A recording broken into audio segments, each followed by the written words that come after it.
നിലമ്പൂരിൽ അൻവറിന്റെ ദൗത്യം എന്താണ്? അൻവർ ആരെ തോൽപ്പിക്കാനാണ് അവിടെ മത്സരിക്കുന്നത്? UDF-നെ പരാജയപ്പെടുത്താനാണോ, അതോ LDF-നെ പരാജയപ്പെടുത്താനാണോ, അതോ BJP-യെ പരാജയപ്പെടുത്താനാണോ?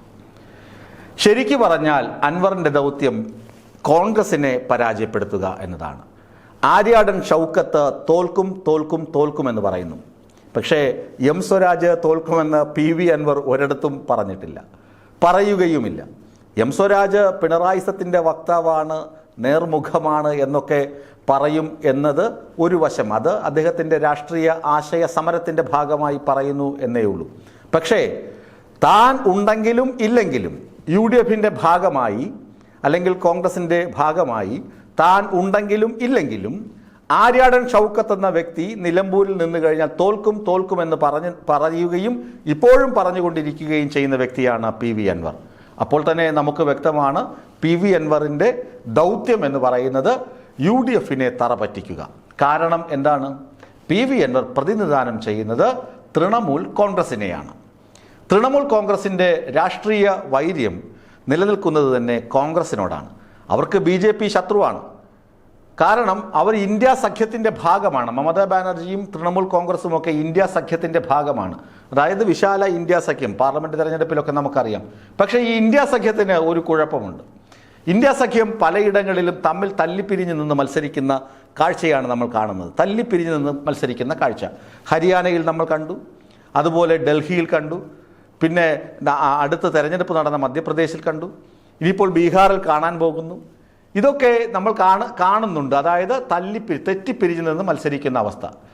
അപ്പോൾ പല നേതാക്കളും പറഞ്ഞു ഒത്തൊരുമിച്ച് നിന്ന് കഴിഞ്ഞാൽ പല സീറ്റുകളും പിടിക്കാം. പക്ഷേ കോൺഗ്രസിന് അത് ഇഷ്ടമല്ല. കോൺഗ്രസ് പറയുന്നത് നമ്മൾ ഇന്ത്യയിലെ ഏറ്റവും വലിയ ജനാധിപത്യ പാർട്ടി, മതനിരപേക്ഷ പാർട്ടി ഞങ്ങളാണ്, ഞങ്ങൾ കഴിഞ്ഞേ മറ്റാരെങ്കിലും ഉള്ളൂ എന്ന വാശിയാണ് ഈ ഇന്ത്യ സഖ്യത്തിൻ്റെ തകർച്ചയ്ക്ക് കാരണം. CPM പറയുന്നതും AAP പറയുന്നതും മമതാ ബാനർജി പറയുന്നതും എന്താണ്? അങ്ങനെയല്ല, ഒരുമിച്ച് നിൽക്കണം. വിജയസാധ്യതയുള്ള സീറ്റുകളിൽ അതാത് രാഷ്ട്രീയ കക്ഷികൾ നിൽക്കട്ടെ. ഓരോ സംസ്ഥാനത്തിനും അതിൻ്റേതായ രാഷ്ട്രീയ പ്രകൃതമുണ്ട്. അവിടെ അതാത് രാഷ്ട്രീയ കക്ഷികൾ കൂടുതൽ സീറ്റുകളിൽ മത്സരിക്കട്ടെ.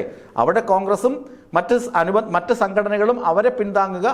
അവിടെ മറ്റ് സീറ്റുകളിൽ ജയസാധ്യതയുള്ള ഓരോ സീറ്റുകളിൽ ഓരോ രാഷ്ട്രീയ കക്ഷികൾ മത്സരിക്കട്ടെ.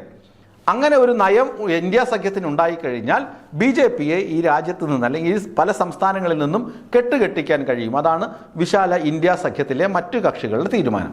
പക്ഷേ ഇതൊരിക്കലും രാഹുൽ ഗാന്ധിയോ മല്ലികാർജുൻ ഖാർഗെയോ KC വേണുഗോപാലോ പ്രിയങ്ക ഗാന്ധിയോ അംഗീകരിച്ചു കൊടുക്കില്ല. അവർ ചുമ്മാ ഇങ്ങനെ എല്ലായിടത്തും അവർക്ക് ജയിക്കണം, അവർക്ക് പറ്റും, മേൽക്കൈ കിട്ടും എന്ന വാശിയിൽ എല്ലായിടത്തും കൊണ്ട് സ്ഥാനാർത്ഥിയെ നിർത്തും. ഇക്കുറി പശ്ചിമ ബംഗാളിൽ ഒരു സീറ്റിൽ എന്ത് നടക്കുകയാണ്? ഉപതെരഞ്ഞെടുപ്പ് നടക്കുന്നുണ്ട് കാളിഗഞ്ച് എന്ന സ്ഥലത്ത്. അവിടെ BJP മത്സരിക്കുന്നുണ്ട്. അവിടെ മമതാ ബാനർജി അവരുടെ സ്ഥാനാർത്ഥിയെ നിർത്തി. BJP അവിടെ വെല്ലുവിളിച്ചുകൊണ്ടിരിക്കുകയാണ്. കഴിഞ്ഞ ദിവസം അമിത്ഷാ പോയി അവിടെ വെല്ലുവിളിച്ചു. അടുത്ത തെരഞ്ഞെടുപ്പിൽ, അടുത്ത നിയമസഭാ തെരഞ്ഞെടുപ്പ് വരുന്നതിന് ശേഷം മമതാ ബാനർജി ഒരിക്കലും അവിടെ മുഖ്യമന്ത്രിയായി ഉണ്ടാകില്ല. മമതാ ബാനർജി ബംഗ്ലാദേശിൽ നിന്നും ആളുകളെ ഇങ്ങോട്ട് ഇറക്കുമതി ചെയ്യുകയാണ്, അഭയാർത്ഥികളെ ഇറക്കുമതി ചെയ്ത് രാജ്യത്തിൻ്റെ അഖണ്ഡതയ്ക്ക് തുരങ്കം വയ്ക്കുകയാണ്. അതുകൊണ്ട് അവർക്ക് വോട്ട് രാഷ്ട്രീയമാണ് വേണ്ടത്, അവർക്ക് അവരുടെ ഭരണം നിലനിർത്തിയാൽ മാത്രം മതിയാകും എന്ന് പറഞ്ഞ് മമതാ ബാനർജിയെ കടന്നാക്രമിച്ചു കൊണ്ടിരിക്കുകയാണ്. അവിടെ BJP ശക്തി ആർജിച്ചു കൊണ്ടിരിക്കുകയാണ് പശ്ചിമ ബംഗാളിൽ. അപ്പോൾ BJP-യെ എന്താണ് പശ്ചിമ ബംഗാളിൽ നിന്നും തുരത്തി ഓടിക്കാൻ മമതാ ബാനർജി അവിടെ പെടാപ്പാടുപെടുന്നു. അവിടെ പാർട്ടി വളരെയധികം ഫൈറ്റ് ചെയ്യുകയാണ് BJP-ക്കെതിരെ. അപ്പോൾ കാളിഗഞ്ചിൽ BJP-ക്കെതിരെ ആര് സ്ഥാനാർത്ഥിയെ നിർത്തി? മമതാ ബാനർജി തൃണമൂൽ സ്ഥാനാർത്ഥിയെ നിർത്തി. എന്നിട്ട് കോൺഗ്രസ്സുകാരോട് പറഞ്ഞു, നിങ്ങളിവിടെ ഇതൊരു അഭിമാന പോരാട്ടമാണ്, നിങ്ങൾ ഞങ്ങളെ പിന്തുണയ്ക്കണം, കോൺഗ്രസ് ഞങ്ങളെ പിന്തുണയ്ക്കണം, അവിടെ സ്ഥാനാർത്ഥിയെ നിർത്തരുതെന്ന് പറഞ്ഞു. ഇല്ലടാപ്പാ, അവിടെ കോൺഗ്രസ്സുകാരൻ എന്ത് ചെയ്തു?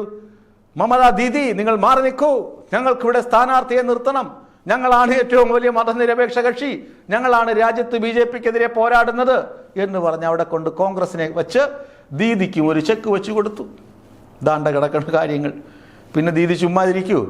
എന്നാൽ പിന്നെ കേരളത്തിൽ ഞങ്ങൾ കാണിച്ചു തരാമടാ, കേരളത്തിൽ ഞങ്ങൾ കാണിച്ചു തരാം. കേരളത്തിൽ നിലമ്പൂര് നിങ്ങൾ മത്സരിക്കുകയല്ലേ, നിങ്ങൾക്ക് നിലമ്പൂരിൽ ജയിക്കാനുള്ള എല്ലാ സാധ്യതയുമുണ്ട്, ഞങ്ങൾ നിങ്ങളെ പിന്തുണയ്ക്കാമെന്ന് പറഞ്ഞു. ഞങ്ങളുടെ MLA അവിടെ രാജിവെച്ചത് തന്നെ എന്തിനാണ്? ഭരണ കക്ഷിയെ സമ്മർദ്ദത്തിലാക്കാനാണ്. ഞങ്ങൾക്ക് CPM-നോട് അധികം, അവിടെ പിണറായി വിജയനോട് ഞങ്ങൾക്ക് വലിയ കലിപ്പൊന്നുമില്ല, തൃണമൂൽ കോൺഗ്രസിന്. അവിടെ PV അൻവറിന് എന്തെങ്കിലും പ്രശ്നമുണ്ടാകും. പി വി അൻവറിന് വ്യക്തിപരമായിട്ടോ രാഷ്ട്രീയപരമായിട്ടോ എന്തെങ്കിലും പ്രശ്നങ്ങളുണ്ടാകാം. പക്ഷേ തൃണമൂൽ കോൺഗ്രസ് എന്ന പാർട്ടിക്ക് മുഖ്യമന്ത്രി പിണറായി വിജയനുമായിട്ട് യാതൊരു പ്രശ്നങ്ങളുമില്ല. മമതാ ബാനർജിക്ക് ഇല്ല, പ്രശ്നങ്ങളില്ല. അതുകൊണ്ട് പി വി അൻവർ രാജിവെച്ച് നിങ്ങൾക്കൊപ്പം കൂടാം എന്നൊക്കെ പറഞ്ഞു നിൽക്കുമ്പോൾ നിങ്ങൾ ഞങ്ങളുടെ സ്ഥലത്ത് വന്ന് ഞങ്ങളെ വെല്ലുവിളിച്ച് ഞങ്ങൾക്ക് ചെക്ക് വെച്ചിരിക്കുന്നു. എന്നാൽ പിന്നെ കാണിച്ചു തരാം. നിലമ്പൂരിൽ മമതാ ബാനർജി പി വി അൻവറിനോട് പറഞ്ഞു, നിങ്ങൾ മത്സരിക്കണം. ഓട്ടോറിക്ഷ ചിഹ്നത്തിലല്ല, തൃണമൂൽ പുല്ലും പൂവും ചിഹ്നം. എന്താണ് പുല്ലും പൂവും മത്സര ചിഹ്നം? തൃണമൂലിന്റെ ചിഹ്നത്തിൽ നിങ്ങൾ മത്സരിക്കും. നിങ്ങൾക്ക് ആവശ്യമുള്ള പണം അവിടെ എത്തും. ഇലക്ഷൻ ആവശ്യമുള്ള ഫണ്ട് തൃണമൂലിന്റെ പാർട്ടി ഫണ്ടിൽ നിന്നും നിങ്ങൾക്ക് ലഭിക്കും. നിങ്ങൾ മത്സരിക്കണം എന്ന് മമതാ ബാനർജി പറഞ്ഞു. ലക്ഷ്യമെന്താണ്? കോൺഗ്രസിന് ചെക്ക് വച്ചിരിക്കുകയാണ്. ആര്യാടൻ ഷൗക്കത്തിനാണ് ചെക്ക്. ഓൾറെഡി ആര്യാടൻ ഷൗക്കത്ത് തോൽക്കും എന്ന് ആര് പറയുന്നു? പി വി അൻവർ പറയുന്നു. അതിന് കാരണങ്ങൾ വേറെ പലതുണ്ട്. ആ മണ്ഡലത്തിൽ കാര്യങ്ങൾ പലതുള്ളത് കൊണ്ടാണ് പി വി അൻവർ അത് പറയുന്നത്. എന്നാണ് കോൺഗ്രസിനുള്ളിൽ തന്നെ പല ആളുകൾക്കും ആര്യാടൻ ഷൗക്കത്ത് പ്രിയങ്കരനല്ല. ആര്യാടൻ ഷൗക്കത്ത് അവിടെ പല ആളുകൾക്കും പാലം വലിച്ച ആളാണ്. വി പ്രകാശ് എന്ന മുൻ ഡി സി സി പ്രസിഡന്റ് മത്സരിക്കുമ്പോൾ പാലം വലിച്ച വ്യക്തിയാണ് ആര്യാടൻ ഷൗക്കത്ത്. പിന്നെ ആര്യാടൻ ഷൗക്കത്തിനെ ഒരിക്കൽ പി വി അൻവർ തന്നെ പരാജയപ്പെടുത്തിയിട്ടുണ്ട്. അപ്പോൾ പി വി അൻവർ ആര്യാടൻ ഷൗക്കത്തിന് വേണ്ടി അനുകൂലമായ സമീപനം സ്വീകരിക്കുന്നത് ശരിയായ നിലപാടല്ല. അതുമാത്രമല്ല, പി വി അൻവർ ആര്യാടൻ ഷൗക്കത്തിനെതിരെ പരാതികൾ കൊടുത്തിട്ടുണ്ട്. പി വി അൻവറിനെ വധിക്കാൻ ശ്രമിച്ചു എന്നൊരു പരാതിയുണ്ട്. കലാപ ആഹ്വാനം നടത്തിയെന്ന പരാതിയുണ്ട്. അതൊക്കെ സത്യവാങ്മൂലത്തിൽ ആര്യാടൻ ഷൗക്കത്ത് തന്നെ തെരഞ്ഞെടുപ്പിലെ നോമിനേഷനിൽ ഇപ്പോൾ വെളിപ്പെടുത്തിയിട്ടുണ്ട്. ആര്യാടൻ ഷൗക്കത്തിനെതിരെ നിലപാടെടുത്ത് ഉറച്ചു നിൽക്കുന്ന പി വി അൻവർ ഷൗക്കത്തിന് അനുകൂലമായി തീരുമാനമെടുക്കുന്നത് ശരിയാവുകയില്ല എന്നതുകൊണ്ടാണ് ഷൗക്കത്തിനെതിരെ പി വി അൻവർ ശക്തമായ നിലപാടുമായി മുന്നോട്ട് പോകുന്നത്. അപ്പോൾ മമത പറഞ്ഞു, കോൺഗ്രസിനെതിരെ നിലപാടെടുക്കണം, നിൽക്കണം. അതാണ് കഴിഞ്ഞ ദിവസം ഞാൻ പറഞ്ഞത്. പിണറായിസത്തിനെതിരെയല്ല, സതീശനിസത്തിനെതിരെയാണ് പി വി അൻവർ വരുന്നത്. അപ്പോൾ പി വി അൻവറിന്റെ ദൗത്യം എന്ന് പറയുന്നത് കോൺഗ്രസിനെ തോൽപ്പിക്കുക. പി വി അൻവറിന് കുറേയധികം വോട്ട് കിട്ടും. വോട്ട് കിട്ടാതിരിക്കുകയൊന്നുമില്ല. കഴിഞ്ഞ തവണ 2700 വോട്ടിന്റെ ഭൂരിപക്ഷത്തിലാണ് പി വി അൻവർ വിജയിച്ചതെങ്കിൽ ഇക്കുറി വിജയ സാധ്യത എത്രമാത്രം ഉണ്ട്, അല്ലെങ്കിൽ തോറ്റുപോകുമോ ജയിക്കുമോ എന്നൊന്നും നമുക്ക് പ്രവചിക്കാൻ കഴിയില്ല. ക്രിക്കറ്റ് മത്സരം പോലെ തന്നെയാണ്.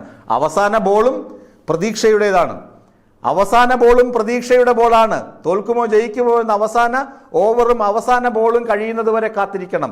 അവസാന വോട്ടിംഗ് മെഷീൻ എണ്ണിത്തീരുന്നത് വരെയും നമ്മൾ കാത്തിരിക്കണം. ആര് ജയിക്കുമെന്ന്.